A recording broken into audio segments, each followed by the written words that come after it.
Hi guys, my name is Kanchan and you are watching English connection. Basic English grammar series के day 10 में आपका स्वागत है। ये एक सीरीज है जिसमें आज डे 10 है। आप डे वाइज इस सीरीज में वीडियो पाते हैं और आज का टॉपिक ही बहुत ही बेहतरीन है, वो है प्रोनाउन।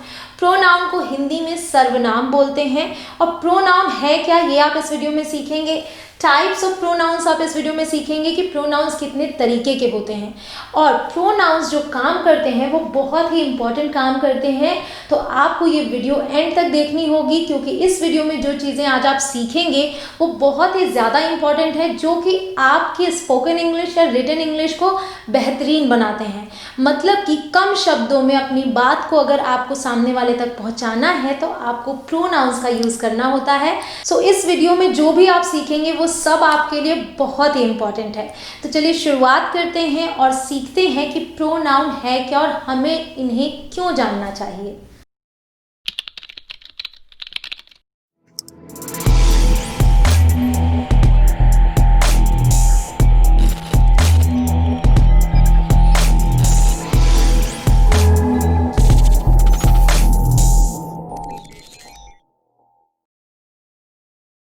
सो गाइस, सबसे पहले अगर डेफिनेशन की बात करें तो डेफिनेशन है a pronoun is a word that is used in place of a noun और a noun phrase. That means कि प्रोनाउन वो शब्द हैं जो नाउन या फिर नाउन फ्रेज की जगह पर यूज होते हैं। ठीक है, इसीलिए मैंने यहाँ लिखा है प्रोनाउन क्या है, सब्स्टिट्यूट ऑफ नाउन।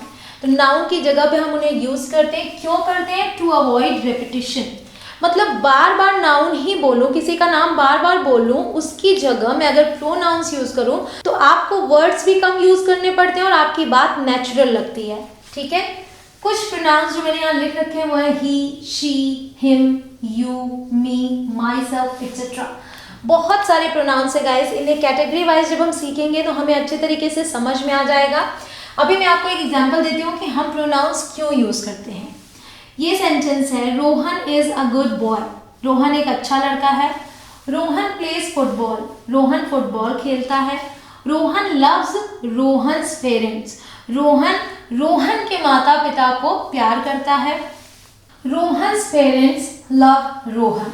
और रोहन के माता पिता रोहन को प्यार करते हैं। तो अगर आप एक चीज नोटिस करें कि बार बार मैं रोहन रोहन रोहन ये बोले जा रही हूँ तो सुनने में उतना नेचुरल नहीं लग रहा है। अगर मैं रोहन को प्रोनाउन से रिप्लेस करूंगी तो ये सेंटेंस कुछ ऐसे हो जाएगा।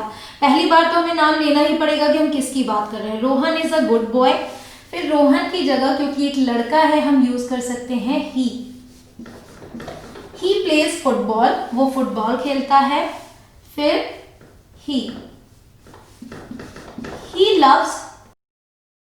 रोहन्स पेरेंट्स की जगह हम बोलेंगे his parents. He loves his parents. फिर हम बोलेंगे हिज पेरेंट्स लव हिम। तो आप ध्यान दीजिए कि हमने इन्हें प्रोनाउन से रिप्लेस किया। ही यूज किया, हिज यूज किया, हिज यूज किया और हिम यूज किया। ही, हिज, हिम इनका यूज करके सेंटेंस सुनने में छोटा भी लगने लगा और बार बार हमें उस नाम को रिपीट करने की जरूरत भी नहीं पड़ी। Rohan is a good boy. He plays football. He loves his parents love him. Clear? सुनने में भी ठीक लग रहा है और हमको बार बार उस नाम को यूज करने की जरूरत नहीं पड़ी। यही काम करते हैं प्रोनाउंस। अब कई तरीके के प्रोनाउंस होते हैं वो आप आगे सीखेंगे और ये बहुत ज्यादा इंपॉर्टेंट है गाइस, इसलिए वीडियो का एक भी सेकंड मिस मत कीजिएगा क्योंकि जो भी वर्ड्स आज आप इसमें सीखेंगे वो सब के सब आपके लिए बहुत ही ज्यादा यूजफुल होंगे, जो आपकी पूरी जिंदगी मदद करेंगे। तो बस अब सीखते हैं types of pronouns. So guys, सबसे पहले हम सीखेंगे इन तीनों को, personal pronouns, possessive pronouns and reflexive pronouns. तो सबसे पहले बात करते हैं पर्सनल प्रोनाउंस की। ये मैंने चार्ट बना दिया है, यहाँ आप देख सकते हैं 3 कैटेगरी है, पर्सनल, पजेसिव एंड रिफ्लेक्सिव। तो पर्सनल प्रोनाउंस जो होते हैं, जो हम पर्सन की बात करते हैं ना, first person, second person, third person, तो पर्सन के लिए यूज होने वाले जो वर्ड्स हैं ये सभी पर्सनल प्रोनाउंस हैं। इसमें 2 केस होते हैं, एक सब्जेक्टिव केस या तो सब्जेक्ट केस, एक ऑब्जेक्टिव केस या तो ऑब्जेक्ट। तो सब्जेक्ट प्रोनाउंस हो गए I, you, we, they, he, she, it. और ऑब्जेक्ट प्रोनाउंस हो गए me, you, us, them, him, her और इट। तो आई मीन्स होता है मैं, और जब मैं की बात ऑब्जेक्ट में रख के करूंगी तो वहां मैं यूज करूंगी मी। तो सब्जेक्ट वाले नाउन्स को हम इन वर्ड्स से रिप्लेस करेंगे और ऑब्जेक्ट वाले नाउन्स को हम इन वर्ड से रिप्लेस करेंगे। अब सब्जेक्ट और ऑब्जेक्ट का यहाँ क्या मतलब है, जैसे अगर मैं बोलूं कि मैं रोहन से मिली, तो यहाँ मैं सब्जेक्ट हूँ और रोहन ऑब्जेक्ट है, सो आई मेट रोहन। लेकिन अगर मैं बोलूं कि रोहन मुझसे मिला, तो सब्जेक्ट रोहन हो गया और मैं ऑब्जेक्ट में आ गई, तो वहां पे मैं बोलूंगी रोहन मेट मी। तो मैं क्योंकि ऑब्जेक्ट में थी तो मैंने मी का यूज किया। और सेंटेंसेस देखते हैं इन्हीं वर्ड्स को लेके। He was waiting for me, तो ही क्या है, सब्जेक्ट में आएगा और मी क्या है, ऑब्जेक्ट में। He was waiting for me, तो ये सब्जेक्ट प्रोनाउन, ये object pronoun. She runs fast, ये सब्जेक्ट की जगह पे यूज हुआ है, वो तेज दौड़ती है। Did you see her, did you यहाँ पे क्या है, सब्जेक्ट है, हर क्या है, ऑब्जेक्ट है। डिड यू सी हर, क्या तुमने उसे देखा, तो हर ऑब्जेक्ट, यहाँ पे आप देख सकते हैं शी के लिए हमने हर का यूज किया है। एक चीज का ध्यान रखिएगा कि सब्जेक्ट और ऑब्जेक्ट केस में यू दोनों में सेम है और इट दोनों में सेम है, और सबके स्पेलिंग अलग अलग है, लेकिन यू इट ये दोनों सेम है। यू आर क्लेवर, तुम चालाक हो, ये सब्जेक्ट की जगह पे यूज हुआ है। आई नो यू, मैं तुम्हें जानती हूँ, तो यहाँ सब्जेक्ट आई है, यू क्या है, ऑब्जेक्ट है। तो सब्जेक्ट हो या ऑब्जेक्ट, यू के लिए यू ही यूज होगा। आई हैव डन इट, मैंने ये कर लिया है। I have done it, it यहाँ पे ऑब्जेक्ट की जगह आया, आई सब्जेक्ट की जगह आया। इट इज देयर, यहाँ पे इट सब्जेक्ट की जगह पे आया, ये वहां है, it is there. We will give gifts to them, we क्या है, सब्जेक्ट है, हम उन्हें उपहार देंगे। वी सब्जेक्ट है और देम क्या है, ऑब्जेक्ट है। दे के लिए हम यूज करते हैं देम। क्लियर? तो ये हो गए आपके पर्सनल प्रोनाउंस, जिसमें कि सब्जेक्ट और ऑब्जेक्ट दो कैटेगरी है। आप इन्हें अच्छे से तैयार कर लीजिए। ये है सिंगुलर आई, यू भी सिंगुलर है, ही सिंगुलर है, शी सिंगुलर है, इट सिंगुलर है, ठीक है। और यू सिंगुलर के साथ साथ प्लूरल भी है, तो यू सिंगुलर भी है और प्लूरल भी है। ये सिंगुलर, ये प्लूरल है, वी का मतलब होता है हम। दे भी प्लूरल है, ही क्या है, सिंगुलर, शी है सिंगुलर और इट है सिंगुलर, ठीक है।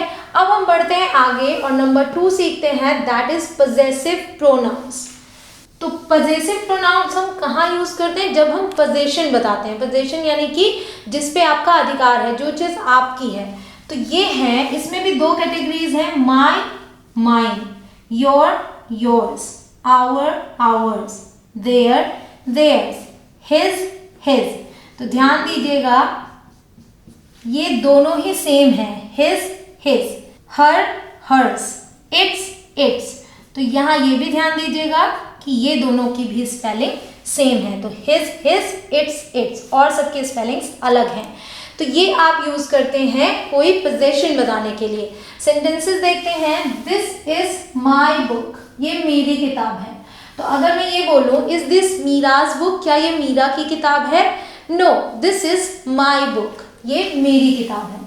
दिस बुक इज माइन, जब बुक को हम इसके साथ ले आए, यहाँ पे सब्जेक्ट बना दिया इसे, तो हम माइन की हेल्प से लिखेंगे। मतलब माइन का मतलब होता है मेरा।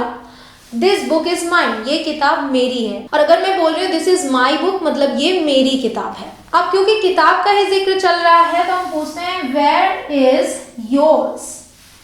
तो माइन मीन्स मेरा और योर्स मीन्स तुम्हारा। तुम्हारा कहाँ है या तुम्हारी कहाँ है। बुक की बात हो रही है, बुक का हमने नाम नहीं लिया। वेयर इज योर्स, तुम्हारी कहाँ है। दिस हाउस इज आवर्स, ये घर हमारा है। वी के लिए हम यूज करते हैं आवर्स। और अगर हम ये बोलते हैं दिस इज आवर हाउस, ठीक है, तो अगर आवर बोलते तो उसके साथ हम हाउस लगाते, और यहाँ पे हम बोल रहे हैं दिस हाउस इज आवर्स, तो आवर्स के बाद हमें कोई नाउन लगाने की नीड नहीं है।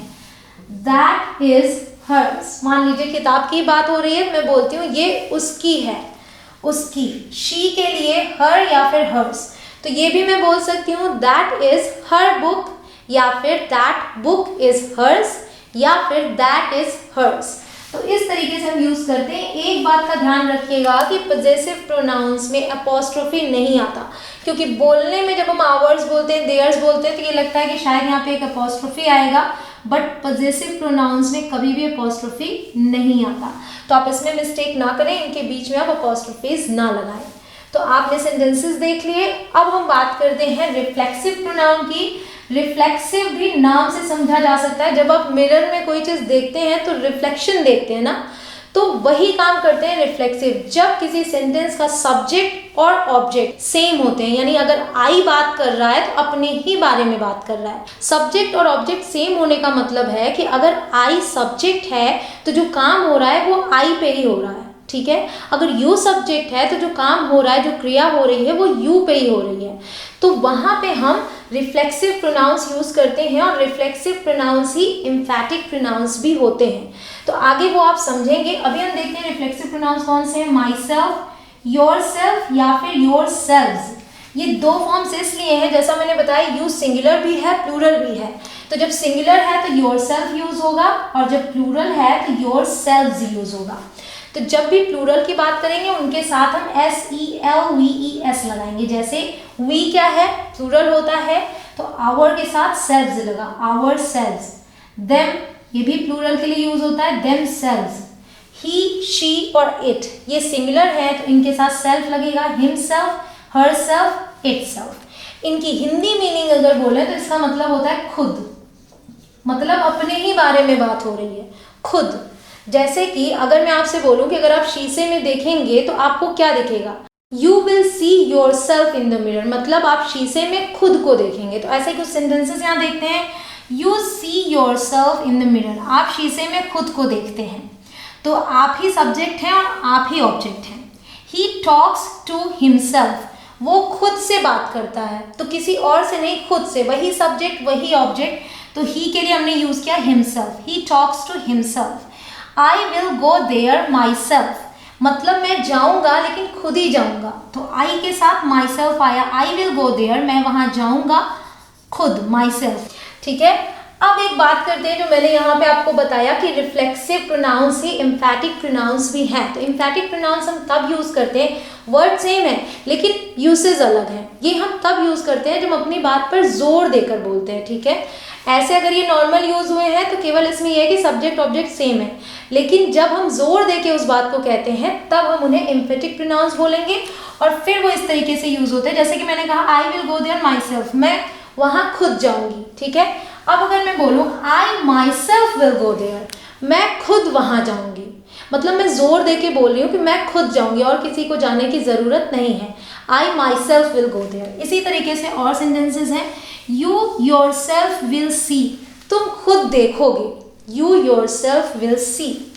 ही हिमसेल्फ टोल्ड मी, मतलब उसने खुद मुझे बताया। मैं जोर देके बोल रही हूँ, अगर कोई कहता है तुम्हें ये बात कैसे पता चली, उसने खुद मुझे बताया, ही हिमसेल्फ टोल्ड मी।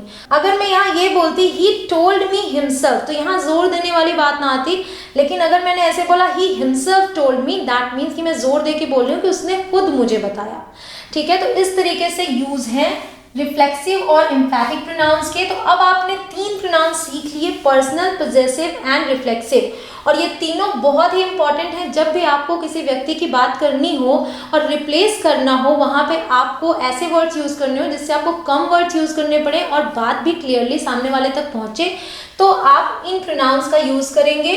तो किसी भी लड़के को अगर वो सिंगुलर है रिप्लेस कर रहे हैं तो ही का यूज़ कीजिए, हिम का यूज़ कीजिए, हिज का यूज़ कीजिए, और हिमसेल्फ का। किसी लड़की की बात कर रहे हैं तो शी, हर, हर्स, हरसेल्फ का। और किसी सामान की बात कर रहे हैं या किसी जानवर की तो इट, इट्स और इटसेल्फ का। उसके अलावा अपनी बात में, तो जब भी आप अपनी बात शुरू करते हैं तो नाम से शुरू नहीं करते, आप डायरेक्ट आई से शुरू करते हैं। तो मोस्टली यहाँ पे रिप्लेसमेंट का काम नहीं करता, ये प्रोनाउन ऐसे ही यूज होता है, आप आई से शुरुआत करते हैं। यू की बात करते हैं तो भी आप यू से ही शुरुआत करते हैं, लेकिन अगर किसी और के नाम, किसी और की बात कर रहे हैं, उसके नाम से शुरुआत करते हैं, फिर आप ही और शी से रिप्लेस कर देते हैं। और अगर आप ये कहते हैं रोहन एंड आई, मतलब रोहन और मैं, तो इसे अगर आप रिप्लेस करेंगे तो आप रिप्लेस करेंगे वी से, क्योंकि आप 2 लोगों की बात कर रहे हैं। 2 से ज़्यादा लोगों की बात में भी अगर आप भी शामिल हैं तो वी का यूज़ करेंगे, we, us, our, ours, ourselves. और अगर आप दूसरे लोगों की, ज्यादा लोग हैं उनकी बात कर रहे हैं तो आप दे का यूज करेंगे, दे, देम, देयर, देयर्स, देमसेल्व्स। इन्हें यूज कैसे करना है सेंटेंसेस में ये आपने सीख लिया। अब आप ले लीजिए एक स्क्रीनशॉट।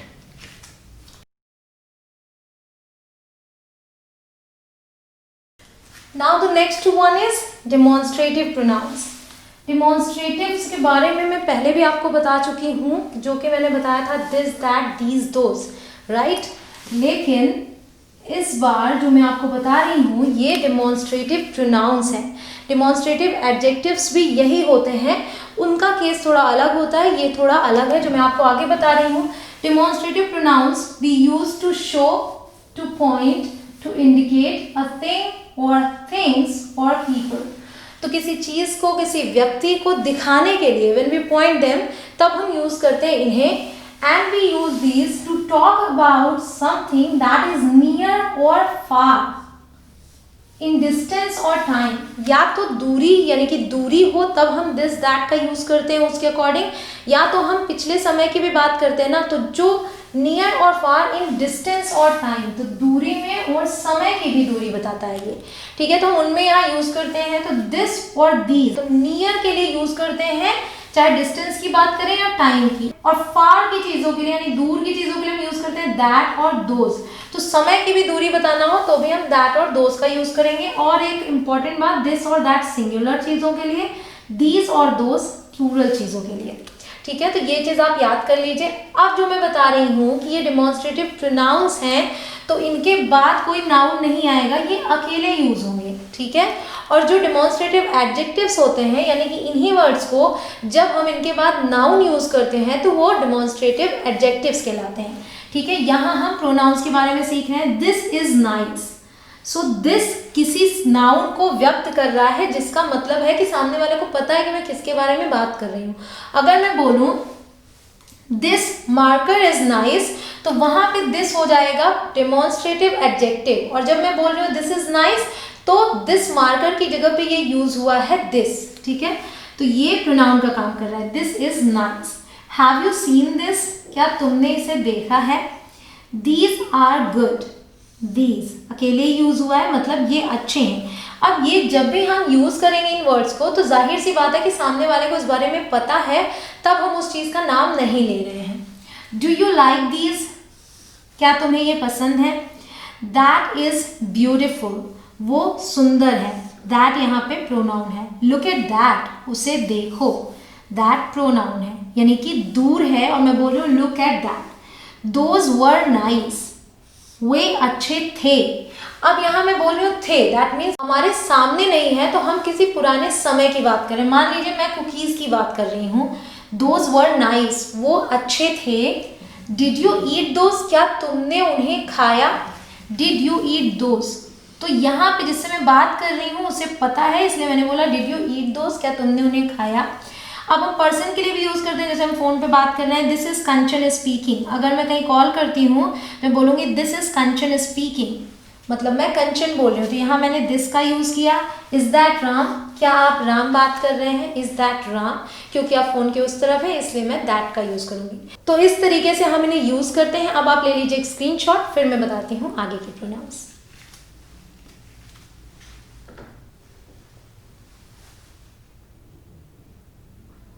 अब आप सीखेंगे इंटरोगेटिव और रिलेटिव प्रोनाउंस के बारे में।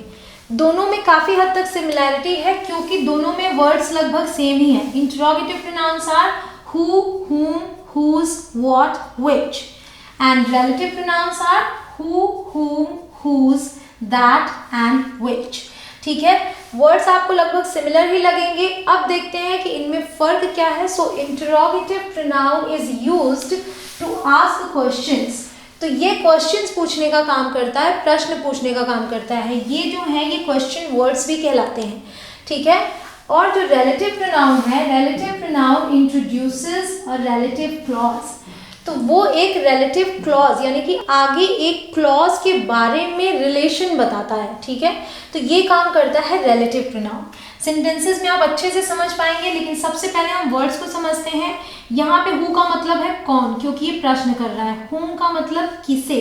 तो जब भी सब्जेक्ट की जगह पर यूज करेंगे तो हु यूज करेंगे, ऑब्जेक्ट की जगह पे यूज करेंगे तो हुम यूज करेंगे।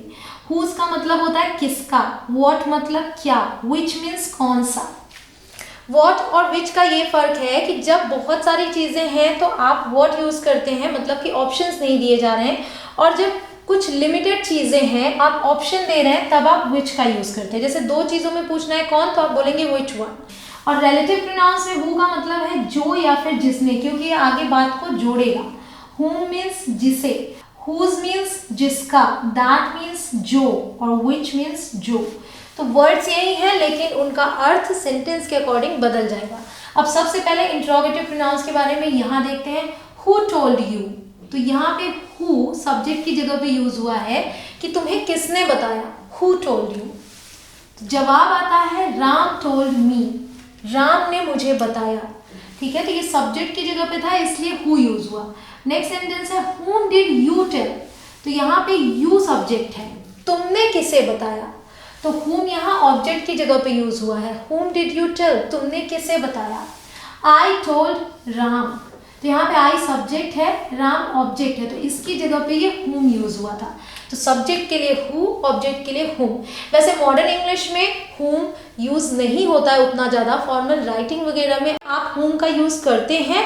मोस्टली नेटिव स्पीकर्स भी whom की जगह who का यूज करते हैं, और बोल सकते हैं आप who did you tell, मतलब तुमने किसे बताया, तो वो भी गलत नहीं होगा। नेक्स्ट इज what happened, क्या हुआ। Nothing happened, कुछ नहीं हुआ। Whose is this, मतलब ये किसका है। Whose का मतलब होता है किसका। Which is yours, मतलब कि तुम्हारा कौन सा है। तो ऑप्शन दे रहे हैं और पूछ रहे हैं which is yours, इनमें से तुम्हारा कौन सा है। ठीक है, तो जब भी ये वर्ड्स क्वेश्चन पूछे तो ये इंटरोगेटिव प्रोनाउंस हुए, और जब यही वर्ड्स यहाँ पे इन सेंटेंसेस में आप देखेंगे कि रिलेशन बताएंगे एक क्लॉज से, तो वो रिलेटिव प्रोनाउंस कहलाएंगे। The boy who called me last night is my friend, तो इसने एक क्लॉज को जोड़ा। वो लड़का जिसने मुझे कल रात फोन किया था वो मेरा दोस्त है। तो यहाँ पे हु क्या काम कर रहा है, एक रिलेटिव प्रोनाउन का काम कर रहा है। Next is the boy whom I called last night is my friend, तो यहाँ पे whom का मतलब है जिसे, वो लड़का जिसे मैंने I called last night, जिसे मैंने कल रात कॉल किया था is my friend। तो who यूज हुआ जिसने कॉल किया था उसके लिए, और whom यूज हुआ जिसे कॉल किया गया था उसके लिए। Next is the pen which I use is very old, वो पेन जो मैं यूज करती हूँ, इस्तेमाल करती हूँ, बहुत पुराना है। तो यहाँ हमने which से इस सेंटेंस को जोड़ा। The man whose shirt is blue is my brother, वो आदमी जिसकी शर्ट नीले रंग की है वो मेरा भाई है।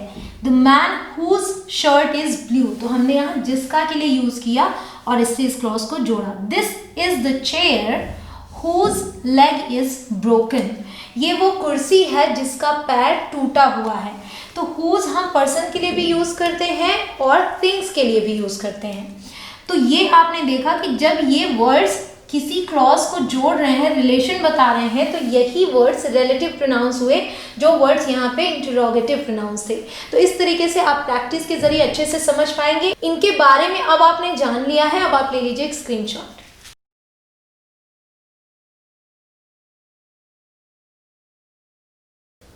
अब हम सीखेंगे इनडेफिनिट प्रोनाउंस के बारे में। इनडेफिनिट प्रोनाउंस बहुत ही इंपॉर्टेंट होते हैं, क्योंकि जहां हमें बहुत सारे नाम लेने की ज़रूरत पड़ती है वहां हम उन नामों की जगह कुछ ऐसे वर्ड्स यूज़ करते हैं जिससे सिर्फ एक वर्ड में हम अपनी बात कह सकें। सो इनडेफिनिट, जैसा कि नाम से ही क्लियर हो रहा है, इनडेफिनिट का मतलब होता है अनिश्चित। Indefinite pronoun does not refer to any specific person, thing और अमाउंट। तो जो इनडेफिनिट प्रोनाउंस हैं ये किसी स्पेसिफिक पर्सन, स्पेसिफिक थिंग्स या फिर स्पेसिफिक अमाउंट की बात नहीं करते हैं। ये कुछ ऐसे वर्ड्स हैं जैसे कि all, any, each, few, many, anybody, everybody, somebody, anything, everything, something, one, यानी कि एवरीवन, नो वन, एनीवन। तो ये वर्ड्स इसमें आते हैं, वन, सम, सेवरल, एटसेट्रा। ठीक है, सेंटेंसेस में आप अच्छे से समझ पाएंगे। आई मेट टू किड्स, मैं दो बच्चों से मिली। वन वॉज वेरी नॉटी, तो यहाँ वन है इनडेफिनिट प्रोनाउन। अगर मैं ये बोलती one kid was very naughty, तो वन किड की जगह हमने सिर्फ वन बोला, इससे ये क्लियर हो गया कि मैं उनमें से एक बच्चे की बात कर रही हूँ। One was very naughty. Many were playing, many were playing मतलब कि बहुत सारे बच्चे खेल रहे थे। मैं बच्चों की बात कर रही हूँ, सिर्फ अगर मैंने मेनी बोल दिया दैट मीन्स कि many kids were playing. Can anyone answer this question, तो भीड़ है और मुझे बोलना है कि क्या कोई भी इस सवाल का जवाब दे सकता है, तो हमने यूज कर लिया anyone. Can anyone answer this question. Have you eaten anything, क्या तुमने कुछ खाया। तो अब मैं मान लीजिए घर पे कई सारी चीज़ें रखी हुई हैं और मैं सबका नाम लूँ कि क्या तुमने चपाती खाई, राइस खाया, पल्स खाया, इनमें से कुछ खाया। इसकी जगह मैंने सिर्फ एक वर्ड यूज़ कर लिया, हैव यू ईटन एनीथिंग, क्या तुमने कुछ खाया। इनफ इज इनफ, इनफ भी एक इनडेफिनिट प्रोनाउन है। एवरीबडी हैज अराइव्ड, एवरीबडी एक इनडेफिनिट प्रोनाउन है जिसका मतलब है कि सभी आ गए हैं। Everybody has arrived. अब मैं सबका नाम लूँ, राम, श्याम, रोहन, गीता, मीता, सब आ गए हैं, इससे अच्छा हमने बोल दिया एवरीबडी हैज अराइव्ड, मतलब सब आ गए हैं। एवरीथिंग इज रेडी, सब कुछ तैयार है। अब मैं मान लीजिए कि किसी पार्टी में डेकोरेशन का काम चल रहा है, तो वहाँ ये बोले कि हाँ चेयर्स रखी गई, सब कुछ ये भी हो गया, चेयर्स का भी काम हो गया, इसका भी काम हो गया, इसका भी काम हो गया, तो सभी अलग अलग नाम लेने के बजाय हमने बोल दिया एवरीथिंग इज रेडी, तो एक वर्ड में सारी बात क्लियर हो गई।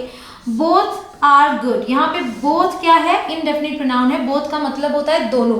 अब मान लीजिए मैं राम और श्याम की बात कर रही हूँ, तो मैं बोलूँ Ram is good and Shyam is good, तो इसकी जगह मैंने बोल दिया बोथ आर गुड, मतलब दोनों अच्छे हैं। तो जो प्रोनाउंस है ये हमारी बात को और शॉर्ट में बताने का काम करते हैं, मतलब कि जहाँ हमें कई सारे वर्ड्स यूज करने थे वहाँ हमने कुछ ही वर्ड्स में अपनी बात को कह लिया।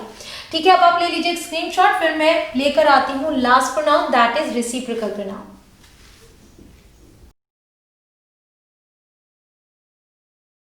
Now we will talk about the last one, reciprocal pronouns.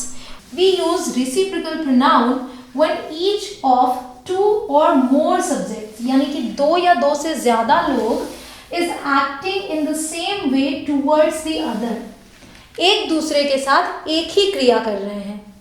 मैंने यहाँ लिख भी रखा है expresses mutual action, मतलब कि पारस्परिक क्रिया की बात हो रही है।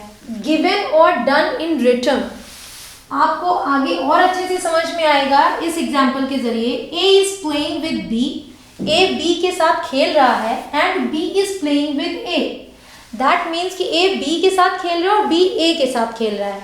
So we can say A and B are playing with each other. तो ये है reciprocal pronoun. There are two, each other and one another. Two things to remember, दो चीजें आपको याद रखनी है, क्योंकि दो या दो से ज्यादा लोग होंगे तो ये सिंगुलर सब्जेक्ट के साथ नहीं यूज हो सकता। सिंगुलर सब्जेक्ट का मतलब हो गया आई, यू, ही, शी और इट। अब इसमें भी यू के साथ आप यूज कर भी सकते हैं, लेकिन जब सिंगुलर के लिए यू यूज होगा तब आप इनका यूज उनके साथ नहीं करेंगे यू के साथ, और जब प्लूरल के लिए यू यूज होगा तब आप इनका यूज कर सकते हैं। दूसरा, क्रिया एक ही होनी चाहिए, मतलब कि जो एक्शन हो रहा है वो सेम होगा, तभी आप इनका यूज करेंगे। सेंटेंसेस देखते हैं। Rohan and Meera love each other, Rohan और मीरा एक दूसरे से प्यार करते हैं, तो एक्शन सेम है इसलिए आपने यूज किया each other. Ram and Rohan are talking to each other, that means कि Ram is talking to Rohan and Rohan is talking to Ram, so Ram and Rohan are talking to each other. They don't believe each other, वो एक दूसरे पर विश्वास नहीं करते। तो दे यानी कि वे, दो भी हो सकते हैं, दो से ज्यादा भी हो सकते हैं, लेकिन यहाँ एक्शन क्या है कि विश्वास नहीं करते। दे don't believe each other. They all know each other, या फिर they all know one another. ठीक है, तो आप ईच अदर और वन अनदर दोनों ही यूज कर सकते हैं, लेकिन each other is more common then one another. ठीक है, तो यहाँ इसका मतलब है वे सभी एक दूसरे को जानते हैं। They all were blaming one another, वे सभी एक दूसरे पर दोषारोपण कर रहे थे, मतलब कि दोष लगा रहे थे कि तुमने गलती की, तुमने गलती की, उसे हम ब्लेम करना बोलते हैं। So they all were blaming one another. तो आपने सीखा कि जब दो या दो से ज्यादा लोग हों और एक दूसरे के साथ सेम एक्शन कर रहे हों तो वहां पे हम रेसिप्रोकल प्रोनाउंस यूज करते हैं, और वो है ईच अदर और one another. Each other is more common and less formal. अब आप ले लीजिए एक screenshot. Alright guys, that's all for today. I hope कि आपको आज का लेसन बहुत ही पसंद आया हो और अब से आपको प्रोनाउंस को लेके कोई भी कंफ्यूजन नहीं होगी। जितने भी टाइप्स आपने सीखे, एग्जाम्पल्स के जरिए आपने अच्छे से समझ भी लिया। अगर अब भी आपको कोई कंफ्यूजन रह गई हो तो वीडियो को दोबारा देख लें। उसके अलावा आप कॉमेंट बॉक्स में जाके मुझसे डायरेक्टली क्वेश्चन पूछ सकते हैं, मैं हर कॉमेंट का जवाब देती हूँ। आपके भी कॉमेंट का रिप्लाई जरूर करूंगी। एक रिक्वेस्ट जरूर करूंगी गाइज, अगर वीडियो पसंद आई हो तो लाइक जरूर करें, अपने फ्रेंड्स के साथ शेयर जरूर करें और अगर चैनल पे नए हो तो चैनल को सब्सक्राइब जरूर करें और उसके बाद आने वाले बेल के निशान को जरूर प्रेस करें। डे 11 में आप सीखेंगे एडजेक्टिव्स के बारे में, तो बेल आइकन जरूर प्रेस कीजिएगा ताकि आपसे गलती से वो वीडियो मिस ना हो जाए। इस सीरीज की सारी वीडियोस आपके लिए इंपॉर्टेंट है। फिर मिलूंगी डे 11 में, तब तक के लिए बाय बाय।